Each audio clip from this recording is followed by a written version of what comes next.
अस्सलाम वालेकुम साहब, उम्मीद है ठीक ठाक होंगे। वालेकुम सलाम। जी सर। तो ये interview session mock interview session है। बेसिकली मॉक इंटरव्यू का आपको पता होगा कि ये जी कोई रियल इंटरव्यू नहीं है कि आपको जॉब इसमें मिलेगी। ये है कि आपकी तैयारी हो रही है कि रियल लाइफ में जब आप इंटरव्यू देने जाओगे तो आपसे भी ऐसे ही सवाल पूछेंगे। जी सर। ठीक है। Okay sir. तो रियल इंटरव्यू जो है स्टार्ट होता है भाई इंट्रोडक्शन से। भाई आप अपना इंट्रोडक्शन बताओ। तो हमारे पास टाइम कम है तो मैं वो सेक्शन को अभी स्किप कर रहा हूँ। ठीक है सर। ठीक है। मैं डायरेक्टली जी एचटीएमएल पे आता हूँ। ठीक है, तो मुझे ठीक है। बताएं साथ के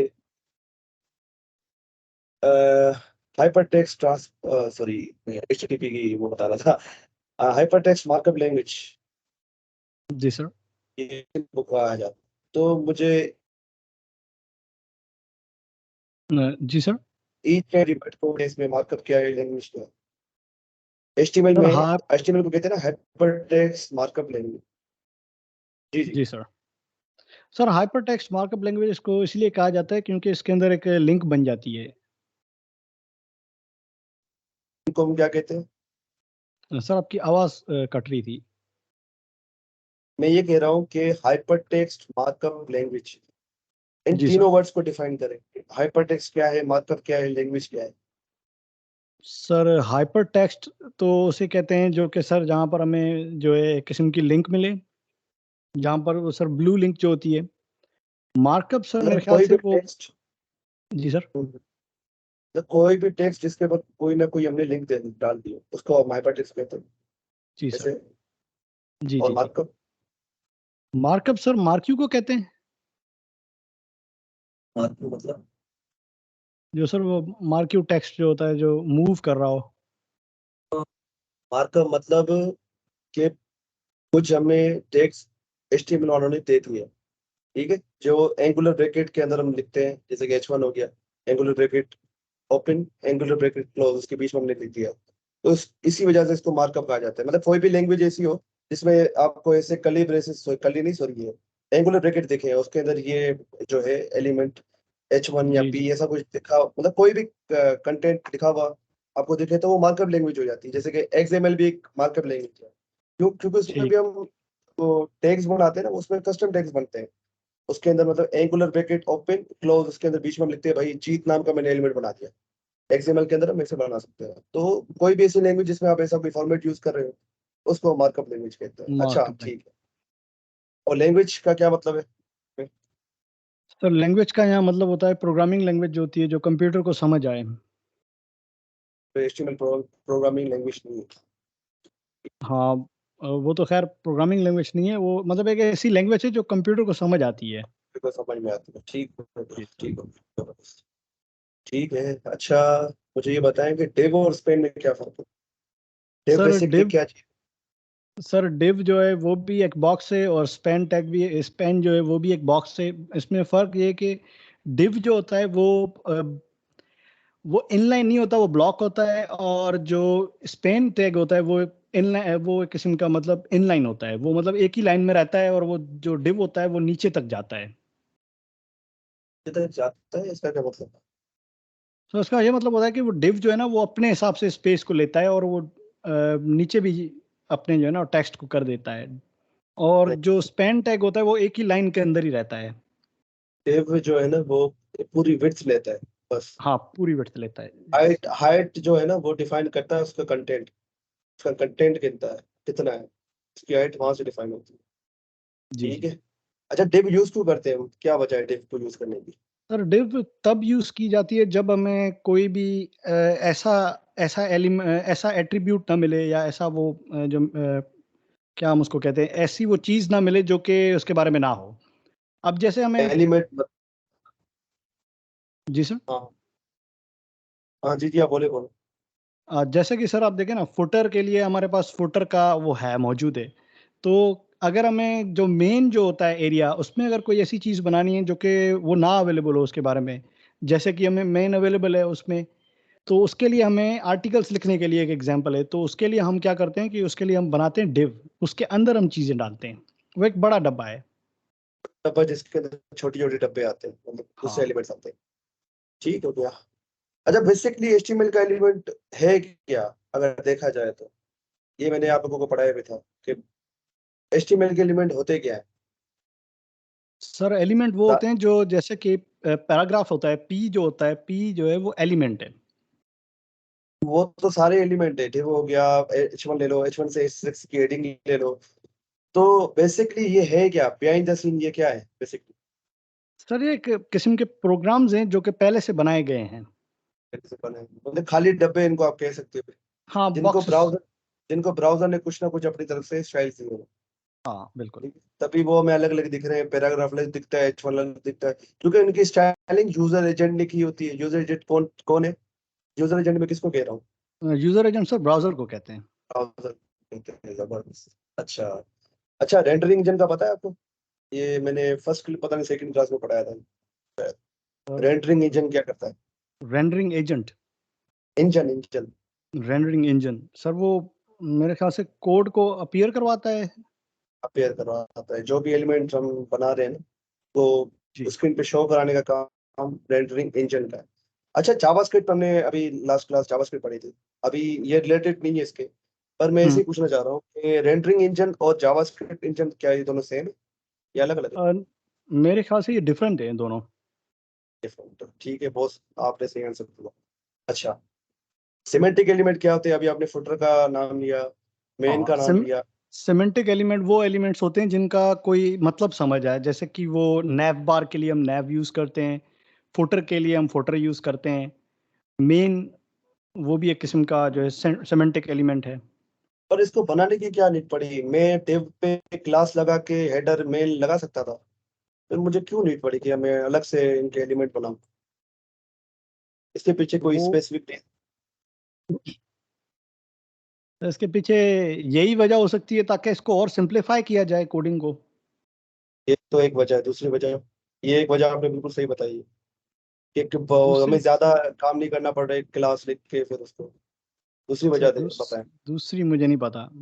सोचे सोचे सोचे, मैंने बताया था, सोचे, शायद याद आ जाए आपको। Google, Bing. वो एसईओ के लिए सर, एसईओ ताकि उसमें अच्छी तरह हो सके। एसईओ के लिए। और दूसरी तीसरी क्या चीज थी? एक्सेसिबिलिटी। एक्सेसिबिलिटी क्या चीज? एक्सेसिबिलिटी, जी, जी, जी। क्या एक्सेसिबिलिटी चीज सर होती? वो होती है कि लोग जो डिसेबल होते हैं, ख़ासतौर जो नाबीना होते हैं, जिनको नज़र नहीं आता, तो उनको सर वो वेबसाइट सुना सकती है वो सारा कुछ। जबरदस्त, चले, बेहतरीन है। क्या बात। अच्छा, ठीक हो गया, HTML में इतना ही था। अब हम CSS की जाने पड़ते हैं। CSS में कैस्केडिंग स्टाइल शीट इसकी फुल फॉर्म। तो भाई जी सर। कैस्केडिंग क्या है, स्टाइल क्या है, शीट क्या है, इसके बारे में बताओ। सर कैस्केडिंग तो सर कैसी स्टाइलिंग को कहते हैं। वेबसाइट को सर खूबसूरत करने के लिए जो कहते हैं नहीं, उसको कहते हैं। वो तो हम यूज करते हैं, पर कैस्केडिंग का मतलब क्या है? सर वो अभी अभी ज़हन पे नहीं आ रहा कैस्केडिंग। कैस्केडिंग याद करें, याद करें, क्या क्या पता आ जाए। प्रायोरिटी, देखें, क्या याद आ जाए आपको? प्रायोरिटी से कुछ याद आ रहा है? सर नहीं। Specificity, specificity, specificity. पता था ना कि टॉप टू बॉटम अप्रोच। हाँ सर वो याद हल्का-हल्का याद आ रहा है, सर याद नहीं आ रहा। भाई, कैस्केडिंग मतलब कि वो top to bottom CSS check करती है, ठीक है? तो जो लास्ट में हाँ, हाँ। प्रॉपर्टी, अगर आपने ऊपर भी दे रखी है नीचे भी दे रखी है एक ही एलिमेंट को, आपने बैकग्राउंड कलर दिया हुआ है भाई H1 को, ऊपर हाँ, येलो टॉप नीचे टू दे रखा है बॉटम रेड, अप्रोच। तो रेड को वो सिलेक्ट करेगी रेड क्योंकि को वो सिलेक्ट सबसे नीचे करेगा। है। जी, जी, जी, जी। तो यहाँ पर स्पेसिफिसिटी का भी आ जाता है कि भाई ID की जो प्रायोरिटी सबसे ज्यादा है, ठीक है? जी, जी। इनलाइन की प्रायोरिटी सबसे ज्यादा होती है। इनलाइन एलिमेंट में अगर आप स्टाइल लिखते हो, इनलाइन स्टाइल लिखते हो, ठीक है? तो इसको हम कहते हैं कैस्केडिंग। कैस्केडिंग का मतलब ही यही है। कैस्केडिंग। स्टाइल शीट का क्या मतलब है? तो स्टाइल शीट का मतलब ये होता है कि वो खूबसूरती करना है वेबसाइट के ऊपर। नहीं, स्टाइल शीट बेसिकली है क्या? बस खूबसूरती तो करती है, पर स्टाइल्स अगर देना आप वेबसाइट को।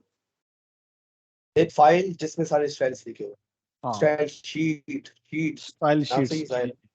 ये मैं इसलिए एम्फेसिस कर रहा हूँ क्योंकि अगर आपसे कोई पूछे कि भाई यार इसमें बताओ मुझे स्टाइल शीट है क्या, तो आप बता पाओगे यार ये इसके लिए इसका वर्ड यूज किया गया है। कैस्केडिंग है तो कैस्केडिंग जो है इसलिए यूज किया गया। अच्छा, ठीक है। अब मुझे ये बताएं कि पोजीशन आपने पढ़ा, और पोजीशन से जी पहले सर। मुझे बताएं कि फ्लोट के बारे में आपको पता है, व्हाई वी यूज फ्लोट? अभी भी यूज होता है फ्लोट या नहीं? सर अभी नहीं होता यूज फ्लोट। फ्लोट पहले क्यों यूज किया करते थे, अब क्यों यूज नहीं होता? सर रीजन क्या है? सर ये जहन पे नहीं आ रहा। देखो देखो, सोचो सोचो, नए तरीके क्या आ गए हमारे पास अब? सर अब तो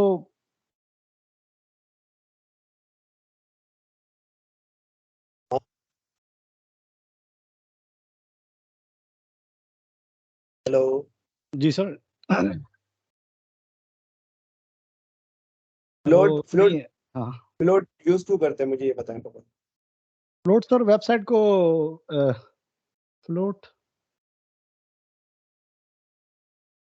एलिमेंट को लेफ्ट या राइट मूव करने के लिए, ऐसे जी ही ना? जी जी। फ्लोट राइट फ्लोट लेफ्ट, यही तो दो उसकी वैल्यूज है। या तो राइट करेगी या तो लेफ्ट करेगी। हाँ, लेफ्ट या राइट। तो अब क्यों यूज नहीं होती है ये? मतलब पोजिशनिंग करने के लिए यूज होते हैं ना, एलिमेंट्स को पोजिशन पोजीशनिंग के करना, लिए सर। अब राइट एक करना और होता है। चीज आ गई है जो हमने पढ़ी थी सर, मैं वो भूल गया हूँ उसका नाम क्या था। Flex. Flex box. Flex ji sir, box. Flex box. हाँ हाँ। अच्छा, पोजीशन आपने पढ़ा है, ठीक है। पोजीशन में रिलेटिव एक है, एक एब्सोल्यूट है। तो एब्सोल्यूट। रिलेटिव क्या है, एब्सोल्यूट क्या है, इसके बारे में थोड़ा बताओ। सर एब्सोल्यूट पोजीशन वो होती है जो कि सर लेफ्ट पे होती है। लेफ्ट पे होती है, इसका क्या मतलब? एब्सोल्यूट सर वो भी बोल रहा हूँ, ये चीज भी मैं बोल रहा हूँ अभी। ऐसे तो नहीं करो साथ भाई, हम सीएसएस खत्म कर चुके हैं, आपको ये चीजें भूलनी नहीं चाहिए। हाँ सर। एब्सोल्यूट जो है ना, जी जी। वो डिपेंड करता है पेरेंट पे, ठीक है। अच्छा, रिलेटिव के बारे में तो बताओ, चलो एब्सोल्यूट छोड़ो, रिलेटिव के बारे में बता दो। रिलेटिव क्या है? तो रिलेटिव वो होती है जहाँ पर सर वो वेबसाइट के अंदर मौजूद होती है जो भी चीज़ हमने रखी हुई है। अगर वो लेफ्ट पे रहे तो हाँ हाँ, मतलब जहां पर वो खड़ी हुई है वहीं से वो हाँ अपने आप को मूव करना स्टार्ट करेगी। हाँ वहीं से मूव करना स्टार्ट करती है। एब्सोल्यूट भी तो यही करता है। एब्सोल्यूट क्या करेगा, अगर आपने उसके पेरेंट को रिलेटिव दिया हुआ है ना, ठीक है, जी जिस जिस चाइल्ड एलिमेंट को आप एब्सोल्यूट दे रहे हो, तो वो अपने पेरेंट के हिसाब से मूव होगा। अगर आप उसको टॉप दे रहे हो तो अपने पेरेंट के हिसाब से टॉप लेगा। अगर आप उसको राइट दे रहे हो तो अपने पेरेंट के हिसाब से राइट लेगा। अगर आप उसको लेफ्ट दे रहे हो तो अपने पेरेंट के हिसाब से लेफ्ट लेगा। ठीक है। अगर मैं इसको पेरेंट ना दूं फिर क्या होगा? अगर इसके पेरेंट को रिलेटिव ना दूं तो फिर क्या होगा? ये थोड़ा फिर बताएं। फिर सर वो बॉडी को लेगा, पूरी को। हाँ, बॉडी या एस्टीम एलिमेंट को अपना वो हाँ, पेरेंट मान लेगा। पेरेंट मान लेगा। चलो, अच्छा बात याद है।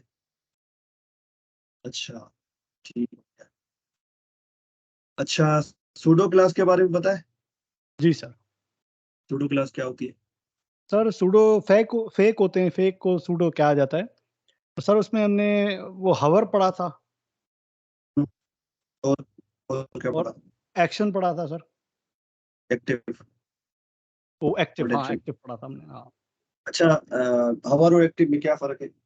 सर हवर जो होता है वो तो मतलब एक वेबसाइट के अंदर वो हवरिंग पैदा करता है, खासतौर नैव बार के लिए यूज़ किया जाता है। और एक्टिव सर वो बटन को जो एक्शन होता है, जो प्रेसिंग एक्शन होता है वो करता है, एक्शन जो है सर।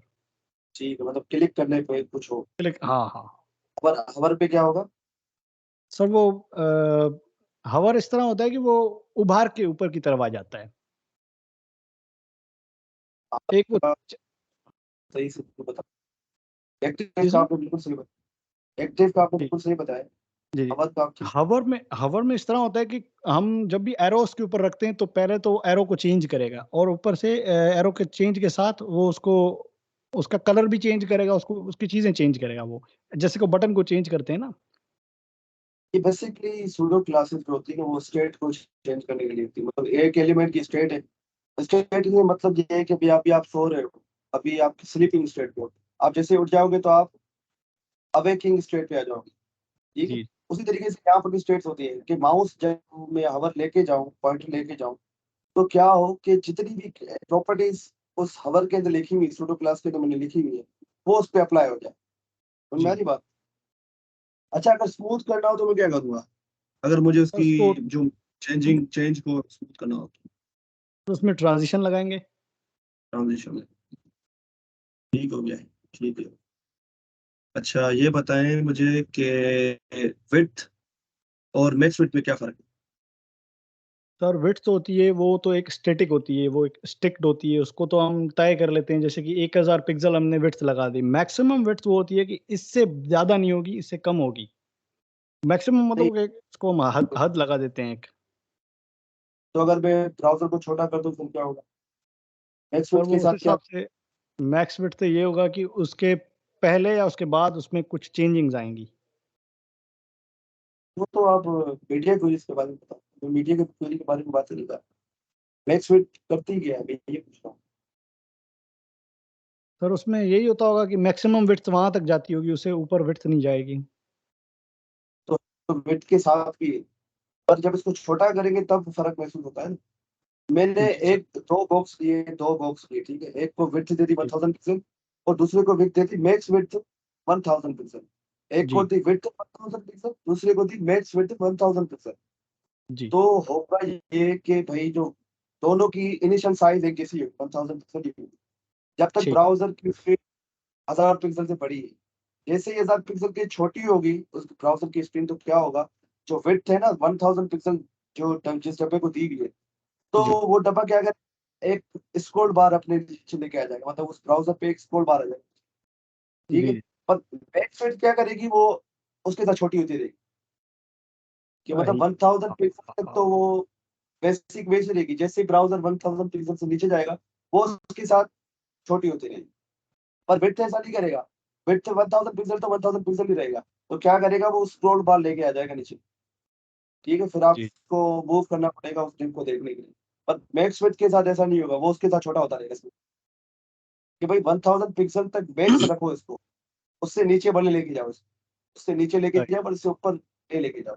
तो उसको विड्थ की तरह ही काम करेगा वो, पर जैसे ही वो छोटा करेंगे तो उसके साथ छोटा होता रहेगा। अच्छा आप मिनी विड्थ बताएँ, मिनी विड्थ क्या करेगी? अगर वो मैक्स सर विड्थ वो समझ उसको में आ गया। हाँ, उसको हाँ, वो मिनिमम कर देगी, मिनिमम होगा उससे, मतलब उससे अगर आप ऊपर करोगे तो नहीं, उससे आप नीचे करोगे तो फिर वो स्क्रॉल बार नहीं आएगा, या उसके साथ और नहीं, या उसके साथ छोटा होगा वो। मैक्स विड्थ आपने बता दी 1000 की, वो हाँ, छोटा होता रहेगा, कितना छोटा होता रहेगा वो भी तो बताना पड़ेगा ना। हाँ, तो मिनी विड्थ उसको में बता, हाँ, मिन विड्थ में बताएँगे उसको। आपने मिसाल के तौर पे एक एलिमेंट बना लिया, ठीक है, कार्ड बना लिया, ठीक है। आप चाह रहे हो कि इसकी जो है विड्थ वो 500 पिक्सल हो, मैक्स विड्थ। तो जैसे 500 पिक्सल से छोटा होता रहेगा, वो अपने आप को एडजस्ट करता रहेगा उसके साथ, कि मैक्स विड्थ लगाई है। तो आप चाहोगे ना यार कि एक पॉइंट ऐसा है उससे लिए वो छोटा ना हो, फिर स्क्रॉल बार भले आ जाए, पर उससे छोटा ना हो। हाँ, बात समझ हाँ। में आ रही है? तब हम जी, मिड विड्थ का यूज़ करते हैं। क्या मैं बता रहा हूँ कि यार मैक्स विड्थ तो वो तो भई इन्फिनिट तक चलता रहेगा। वो उसको बिल्कुल ही पतला कर देगा, श्रिंक कर देगा उसको। जितनी मतलब जैसे-जैसे ब्राउज़र श्रिंक होता जाएगा, वो भी अपने आप को श्रिंक करता रहेगा। तो उसको जी, रोकने के लिए कि भई इतने लिमिट तक तुम्हें श्रिंक होना है, तब हम मिड विड्थ का यूज़ करते हैं। ठीक है? ठीक है। अच्छा, ठीक हो गया। अच्छा शैडो किसे लगाते हैं? शैडो का पता है? शैडो क्या चीज़ है? जी सर, शैडो बॉक्स लगाते हैं। नहीं, होता क्या है शैडो? सर शैडो अक्स लग जाता है नीचे से, अक्स लगाते हैं, तो बटन को अक्सर तो लगाते हैं खूबसूरत दिखाने के लिए। ठीक है, और कार्ड को भी? कार्ड को भी हाँ, बिल्कुल सर। अच्छा। कार्ड के कंपोनेंट पता है क्या-क्या होते हैं? कार्ड के पार्ट्स? सर जो आपने वेबसाइट बनवाई थी उसके अंदर तो एक कार्ड था। हाँ, हाँ। उस कार्ड के पार्ट मैंने बताए थे, जी, जी सर। वो क्या होते हैं? वो सर कार्ड के पार्ट? एक कार्ड होता है, उसका एक हेडर होता है, हाँ, ठीक है, सही जा रहे हो। उसका एक मेन पार्ट होता है, कार्ड जिसमें बॉडी। हमने या डिस्क्रिप्शन कह लें, हुँ, हुँ। और उसका एक सर वो बॉटम होता है। Sir, card foot, card head, card card body, card, जी सर। ठीक हो गया। ज़ेड इंडेक्स के बारे में बताएँ? Sir what Z is index Z index? Uh, sir Z index मुझे अभी सही तरह वो नहीं आ रहा, लेकिन अच्छा इसमें ये होता है मेरे ख़्याल से वो अंदर की तरफ जाती है ना चीज़ें। एक एक्स एक्सिस अंदर की होता है, तरफ, हाँ, एक एक एक्सिस वाई होता है, एक्सिस होता है, और एक ज़ेड एक्सिस होता है, जो सर वो बीच से निकलता है। बीच से निकलता है, मतलब वो ज़ेड इंडेक्स लगाने से क्या होगा फिर? उससे सर वो मूव करेगा, मतलब सबसे टॉप पे आ जाएगा, सबसे समझना टॉप पे चाह आ रहे हैं? जाएगा। जी सर। ठीक, मतलब जिसकी ज्यादा जेड इंडेक्स होगी तो वो सबसे आगे शो होगा। मिसाल के तौर पे एक लाइन में 3 बंदे खड़े हुए, ठीक है, तो आप चाह रहे जी हो जो जो लास्ट वाला बंदा है वो सबसे पहले आ जाए, तो आप उसको जेड इंडेक्स सबसे ज्यादा दे दोगे, तो वो जी सबसे हमें ज्यादा शो होगा। ठीक हो गया। अब लास्ट क्वेश्चन मैं देख रहा हूँ, मैं आपसे क्या पूछूं लास्ट क्वेश्चन, फिर आपकी छुट्टी है, भले आप जाओ। अच्छा, फ्लेक्स बॉक्स में मुझे अगर एलिमेंट को सेंटर पे लाना हो, बिल्कुल exact top to bottom centre पे लाना हो, मतलब सर, टॉप हॉरिजॉन्टली भी, टू। हॉरिजॉन्टली भी जी सेंटर सर। में हो, वर्टिकली भी सेंटर में हो, तो मैं क्या करूँ? सर उसको अगर अपने सेंटर पे लाना है तो पहले तो सर हम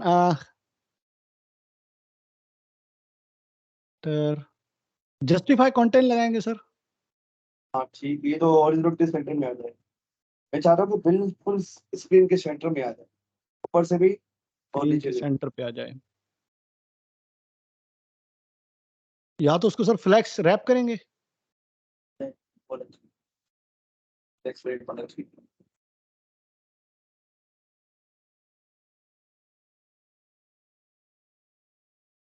आइटम, अलाइन कंटेंट करेंगे सर, उसको align content. Align item centre, justify align content item. Centre, हाँ, जस्टिफाई कंटेंट सेंटर। बिल्कुल सोच दो। जी सर। चले साहब, बहुत शुक्रिया, आपने अच्छा इंटरव्यू दिया। ये कि फ्लास बॉस से आप इसको दोबारा नहीं सर, वीडियोस वो मेरी उसको देखें। इंशाल्लाह इम्प्रूव करेंगे इसको। जी सर।